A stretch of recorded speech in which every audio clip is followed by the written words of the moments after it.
जीवन कथा भाग 2। सौतेली माँ।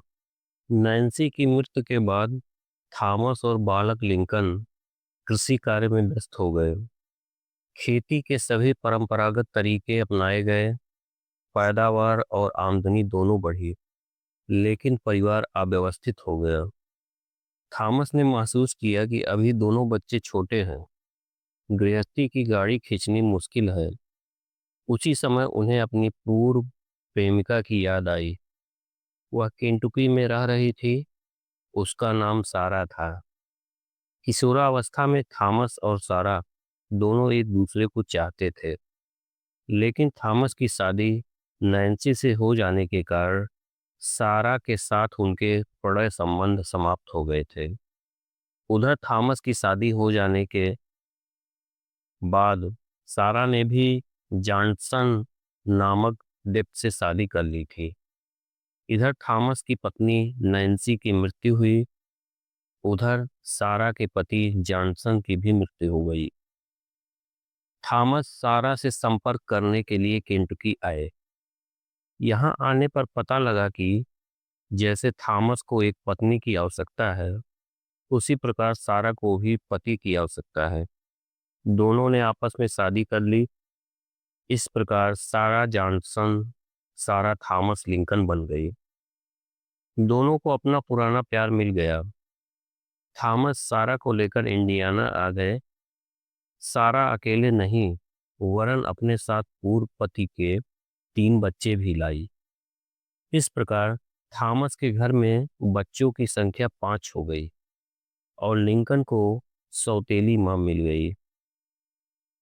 जैसी कि आम धारणा होती है कि सौतेली माएँ बच्चों के साथ अच्छा व्यवहार नहीं करती हैं, लेकिन सारा उससे भिन्न निकली। वह थॉमस की पुत्री सारा और अब्राहम लिंकन को भी उसी प्रकार से प्यार और देखभाल करती जैसे अपने बच्चों की करती थी। एक दिन अब्राहम जब बाहर से खेलकर घर आए तो उन्हें घर पर कोई नहीं मिला। वह घर के बाहर बैठ गए, घुटनों में अपना सिर छिपाकर सुबक सुबक कर रोने लगे। तभी बाहर से उनकी सौतेली माँ आ गई। उसने अब्राहम का सिर ऊपर उठाया, देखा तो उनका चेहरा आंसुओं से भरा था। माँ ने पूछा कि तुम रो क्यों रहे हो अब? अब्राहम ने कहा, मुझे माँ की याद आ रही है। सौतेली माँ ने उन्हें अपनी गोद में बैठाकर छाती से लगा लिया और बोली, मैं भी तो तुम्हारी माँ हूँ। आज के बाद जो बात तुम माँ से कहना चाहते हो वह मुझसे कहना। मैं तुम्हारी हर बात को पूरा करूंगी। इतना सुनते ही अब्राहम अपनी सौतेली माँ के आंचल में छिप गए। सारा ने लिंकन को प्यार किया, रोना भूलकर खुश हो गए। उसके बाद वह अपनी नई माँ के साथ घुल मिल गए, क्योंकि उन्हें नई माँ अच्छी लगी।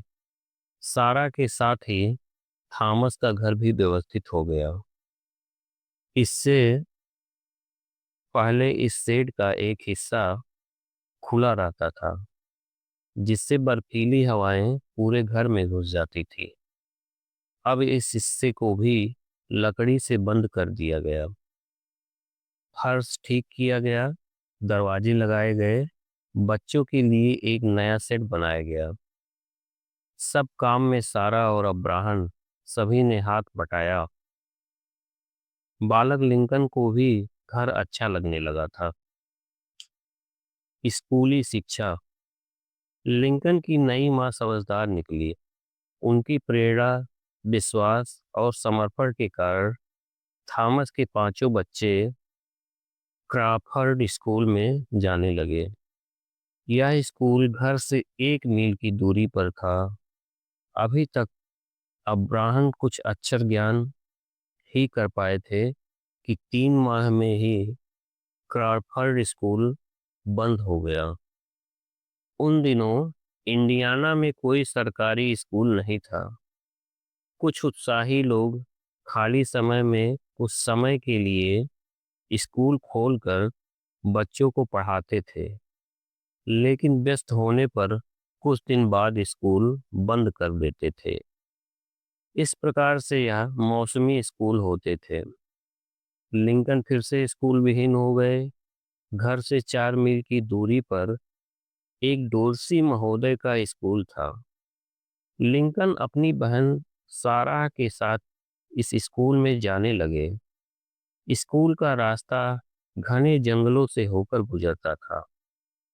सारा डरती थी तो लिंकन अपनी बहन को हिम्मत बंधाते थे और कहते थे कि मैं साथ में हूँ, जबकि लिंकन स्वयं सारा से छोटे थे।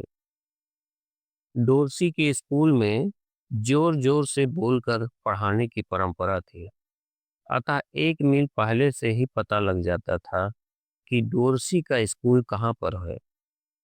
डोर्सी इस बात पर विश्वास करते थे कि यदि बच्चों को जोर जोर से बोलकर पाठ याद कराया जाए तो वह पाठ आसानी से याद हो जाता है। लेकिन लिंकन इस स्कूल में भी ज्यादा दिन नहीं पढ़ पाए। टुकड़ों टुकड़ों में मिलाकर उनकी पढ़ाई कुल 1 वर्ष की ही रही। लेकिन लिंकन कुशाग्र बुद्धि थे, अतः इतनी कम अवधि में ही पुस्तकें पढ़ना सीख गए, लिखना भी सीख गए। लिंकन की हस्तलिपि साफ और स्पष्ट रहती थी। कुछ लोग लिंकन से पत्र लिखवाने भी आने लगे थे और चिट्ठी में वे अपनी बातें बोल बोल कर लिखवाते थे। इस कारण लिंकन को पत्र लेखन भी आ गया था।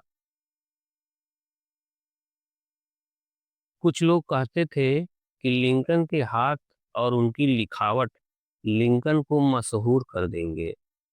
यद्यपि लिंकन की स्कूली शिक्षा बहुत कम अवधि की रही, लेकिन इतनी शिक्षा से ही लिंकन में पुस्तकें पढ़ने की रुचि जागृत हो गई और वे खोज खोज कर पुस्तकें पढ़ने लगे। इस काम में उनकी माँ सारा ने भी योगदान दिया।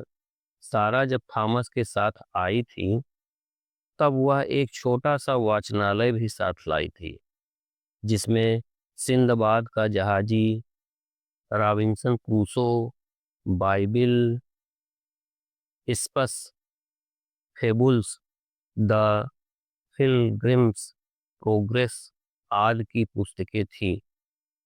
लिंकन ने बिना समय गंवाए इन सब पुस्तकों को पढ़ डाला, लेकिन उनकी पुस्तकें पढ़ने की रुचि बढ़ती ही गई। एक किताब पढ़ लेने के बाद उनकी जिज्ञासा और तीव्र हो जाती थी। ऐसा लगता था जैसे आग में घी डाला जा रहा हो। कहते हैं कि अपनी पुस्तकें पढ़ने की जिज्ञासा के चलते एक बार लिंकन अपने पड़ोसी से पार्सन बीम्स द्वारा लिखित पुस्तक वाशिंगटन मांग लाए। पड़ोसी ने पुस्तक देते समय चेतावनी दी थी कि पुस्तक खराब नहीं होनी चाहिए। खराब होने पर पुस्तक का पूरा मूल्य चुकाना होगा। पुस्तक पढ़ने के लालच में लिंकन ने हाँ कह दिया। पुस्तक को लेकर घर आ गए। आधी रात तक पुस्तक पढ़ते रहे। जब नींद आने लगी तो पुस्तक को खिड़की में रखकर सो गए। रात में आई अचानक बारिश से पुस्तक पूरी तरह से भीग गई। प्रातः जब लिंकन सोकर उठे तो किताब की हालत देखकर भयभीत हो गए। उन्हें पड़ोसी की चेतावनी याद आ गई।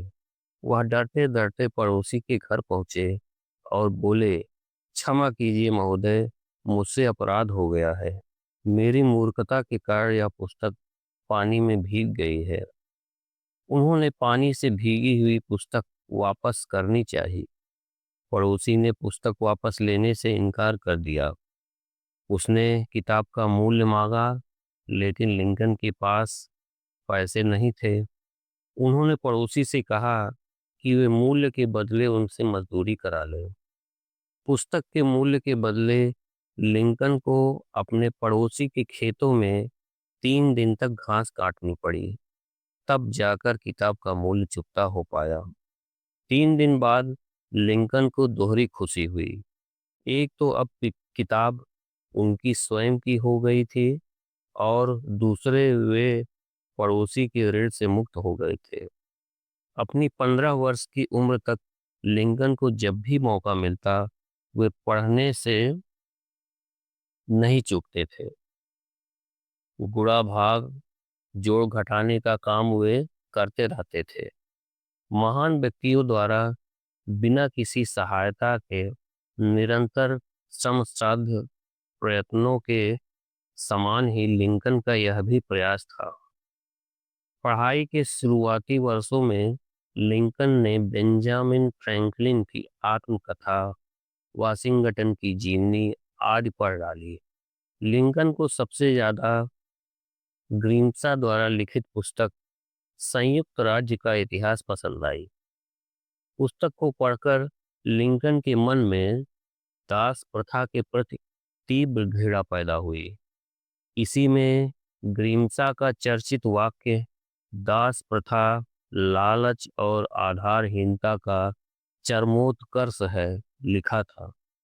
इसी से यह ध्वनि निकलती थी कि सभी समान रूप से जन्मे हैं। लिंकन ने स्कॉट के अध्याय नामक पुस्तक का भी अध्ययन किया। इस पुस्तक में सिसरो और डिमासथेनेस के भाषण थे। इसी से लिंकन को शेक्सपियर के अनेक पत्रों के संबंध में जानकारी मिली। इसी पुस्तक से लिंकन ने जनता को संबोधित करने का तरीका भी सीखा। पुस्तकों की पढ़ाई के साथ साथ रोजी रोटी के लिए लिंकन मेहनत मजदूरी करते रहे। खेती का काम, मकान बनाने का काम, लकड़ी काटने का काम, घोड़ों की देखभाल या चौकीदारी, सभी तरह के काम लिंकन कर लेते थे। लेकिन इस बीच पढ़ाई का काम बंद नहीं करते थे। एक बार तो लिंकन के एक मालिक ने उन्हें कामचोर तक कर डाला। उस मालिक ने बताया कि एक बार मैंने काम पूरा होने के बाद बचे हुए समय में लिंकन को सूखे घास के ढेर पर उकड़ू बैठे हुए कुछ पढ़ते हुए देखा। मैंने पूछा, क्या पढ़ रहे हो? लिंकन ने जवाब दिया, मैं पढ़ नहीं रहा हूँ, वरन अध्ययन कर रहा हूँ। जब मैंने पूछा, क्या अध्ययन कर रहे हो? तब उसने सिसरो की तरह गर्व से कहा, कानून। मैंने माथे पर हाथ मारकर कहा, हे भगवान,